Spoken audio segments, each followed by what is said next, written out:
Welcome everyone to the second installment of Warner's Right Side of the Law Criminal Defense video series.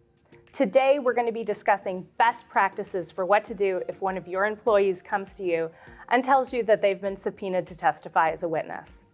My name is Madelaine Lane and I am co-chair of Warner's White Collar Criminal Defense and Internal Investigations Practice Group.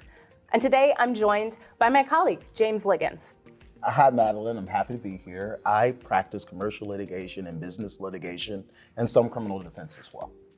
So James, one of the number one questions we get from our business clients is what to do if an employee comes to them and says, I've been subpoenaed to testify at either a deposition or a trial.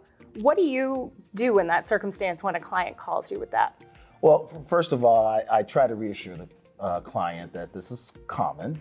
And I thank them for calling because that's very helpful because we can help them to analyze the underlying lawsuit first, make sure there's no additional exposure or liability they need to be concerned about.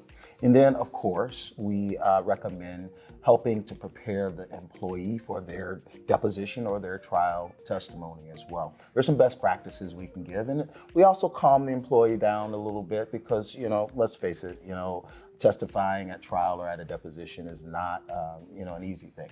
So ultimately, we'll do that, and if needed, we can actually attend the deposition or the trial with the employee.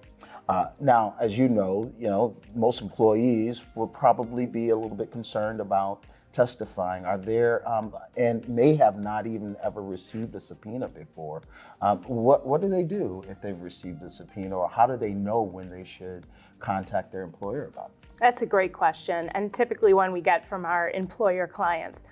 The first thing we tell our business clients to do is to look at their employee handbook or their policies and to see whether or not they have a policy that would require employees to tell them whether or not when they've received a subpoena, especially when it has to do with an issue that arose at work. Sure. If they don't, maybe that's something they want to call their Warner attorney about and discuss whether it makes sense for them. Sure. So they contact us, we do an assessment, we do some preparation with the witness, and we make sure that they have policies in place. Are there other dynamics that an employee or employer needs to be aware of? Absolutely. The other major issue that we will discuss with employers when they call us in this situation is whether or not it makes sense for an internal investigation. First of all, if the subpoena has to do with facts that arose in the workplace, the question that the employer wants to ask themselves is whether or not they want to investigate who was involved, what happened, and whether any corrective action needs to be taken. Now, internal investigations, as you know, can run the gamut in terms of what those look like. But the best practice is to call your attorney early, before you start the investigation, to determine how you're going to conduct it, how you're going to document it, and what the logical next steps are. Absolutely.